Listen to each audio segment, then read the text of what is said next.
Won't stop till this evil erase. On a mission with murderous tendencies. All I do is annihilate enemies. Ain't nothing left in the war for me. So I gotta take pride in my weaponry. All I got is raw hostility. I'm all alone, know my ability. Now see in the mind of a killer. See for yourself, let alone brother. No fear of death, living like a warrior. You can bet that I'm coming for ya. And there ain't no reason to hide. You thank me when I end your life.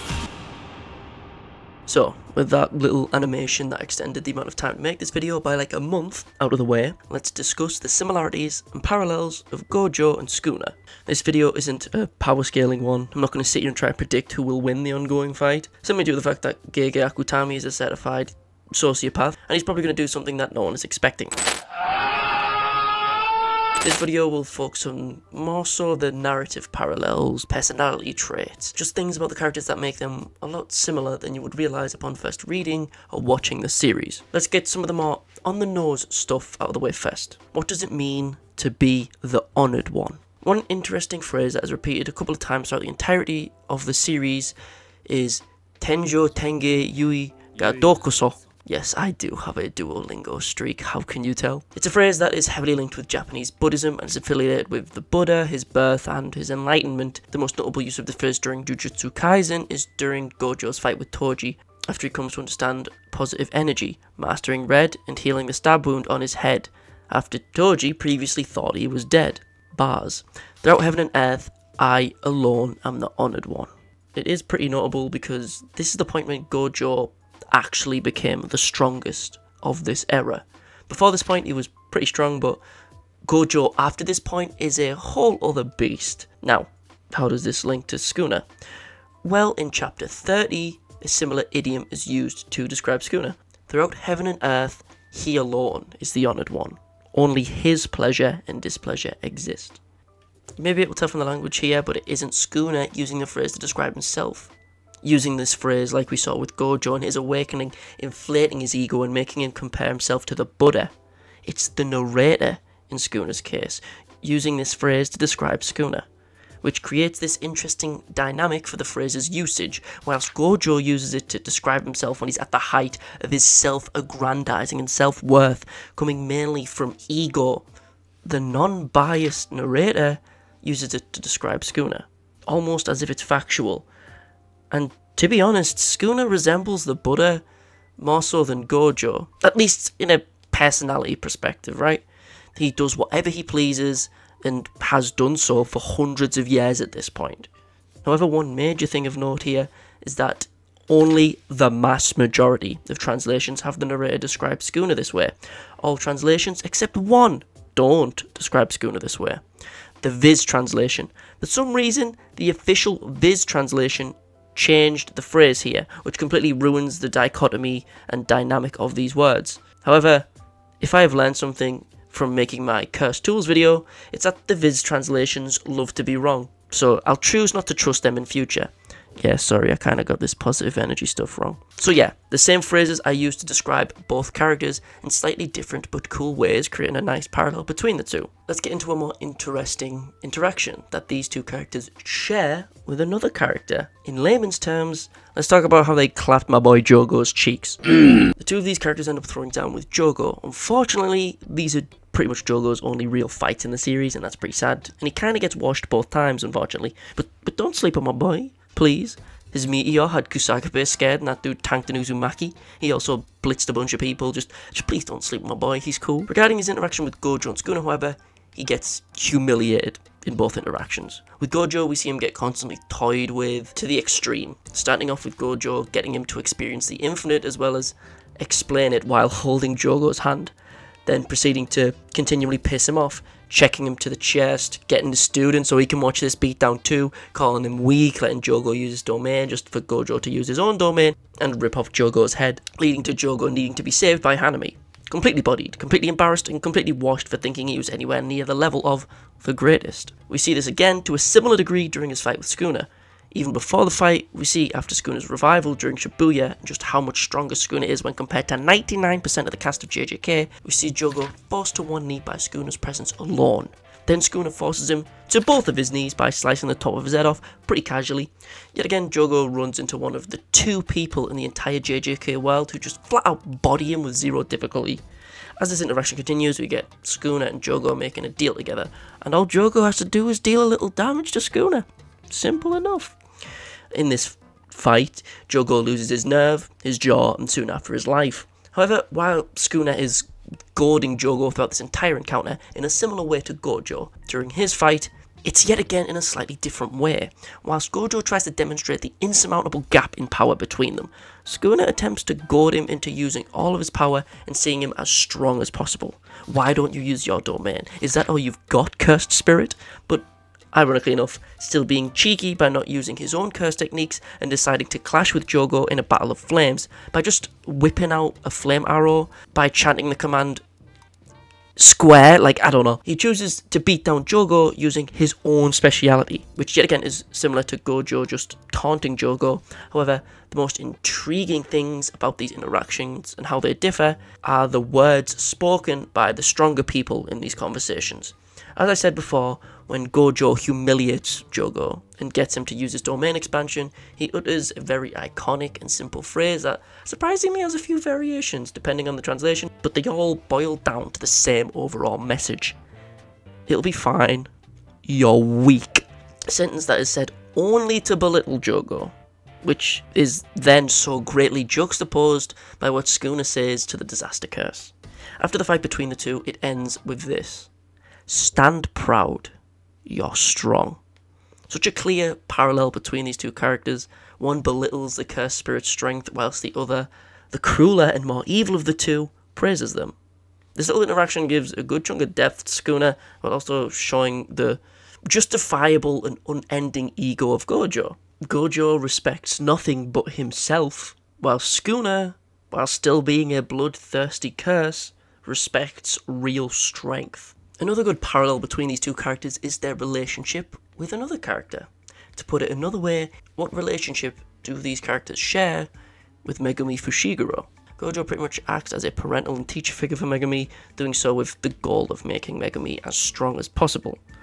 Ironically enough, Sukuna wants Megumi to be as strong as possible too, but for a different reason.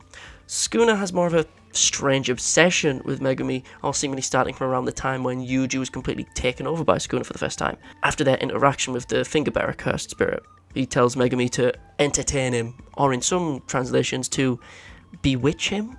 Throughout all subsequent mentions of Megumi by Sukuna, it's in a very strange way. He says things like, "You showed me the way, Megumi Fushiguro."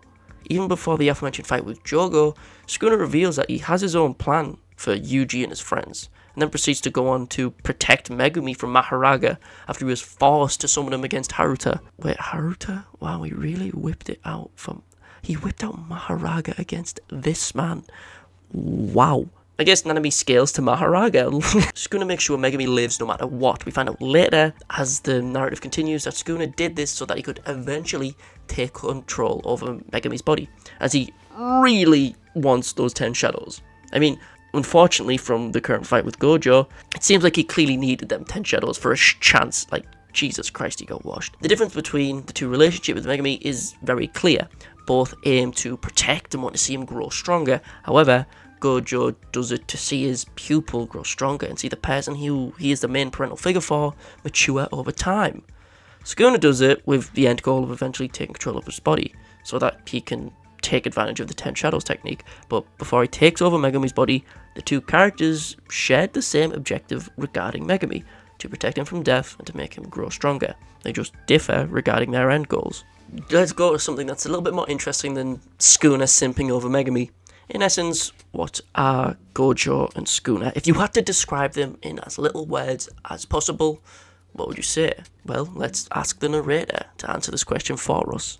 The strongest sorcerer of today and the strongest sorcerer in history. I ask you, what does that mean? What does it mean to be the strongest of any time period? What does it mean for Gojo? If he's the strongest sorcerer of the modern age, how does that impact his character? And what does it mean for Sukuna that he's the strongest? The philosophies of the strongest differ greatly. Gojo's understanding of what it means to be the strongest is created from two very important things in his life, in my opinion. The fact that he is the strongest, like, duh, and everything that comes with that, the overwhelming power, the ego, the bravado, the ability to be as lackadaisical as possible without consequence, and his point of view on the weak being skewed because of it. And the second thing is his friendship with Geto. Friendship, people. None of that goofy shipping BL stan stuff I keep seeing on my goddamn timeline. His friendship and eventually killing of his best friend completely changed his outlook on what it means to be the strongest, and even before that point. Geto being his best friend and falling from grace due to the feeling of being overwhelmed and disgusted by Jujutsu society, despite him being one of the only 3 special grade sorcerers at the time, showed Gojo how loneliness and the strongest being left alone can lead them down the wrong path, causing Gojo to dedicate the rest of his life to protecting and nurturing the next generation, to ensure that they'll never be left alone, like how Gojo left Geto alone to slowly go mental whilst he was busy on missions. The Gojo being the strongest means no one can stop him. Sure, he could go crazy and kill everyone he wants to and kill all the weak humans like Suguru wanted, but he doesn't. After the failed mission with the Star Plasma Vessel, he changes. He goes out of his way to show off to his students. He protects them. He maintains his ego that he had from during the hidden inventory arc and before. But after it, it changes what it means for him to be the strongest. Despite being an unstoppable force, he maintains morals and makes strong allies and companions whilst also protecting humans, despite apparently not being a huge fan of protecting the weak. He sees the title of the strongest as his birthright, whilst also seeing it as a burden and a curse, remaining stoic when he hears of Nanami's death, despite being genuinely friends with him.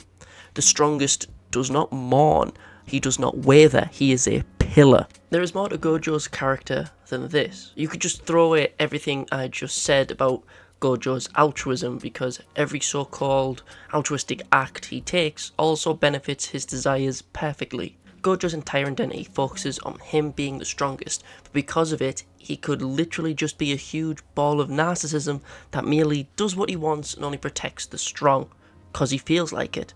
For example, when he threatened to kill the Jujutsu heads after he thought Yuji died, he did so because who would he like more? A bunch of old, weak traditionalists who just keep annoying him? Or a diamond in the rough who has the possibility of letting Gojo fight Sukuna, the king of curses, in the future? Even with his fight with Toji, he just heard that the girl he was protecting was murdered, and yet he still faces Toji with a smile after hearing this.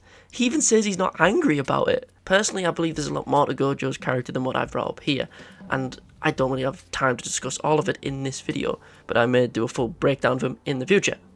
Well, what about Sukuna? To refer back to the Honored One quote, only his pleasure and displeasure exist. The King of Curses lives on for what he wishes and does what he wishes when he wishes. His power is absolute. It is not used to protect those of no value like protecting humans.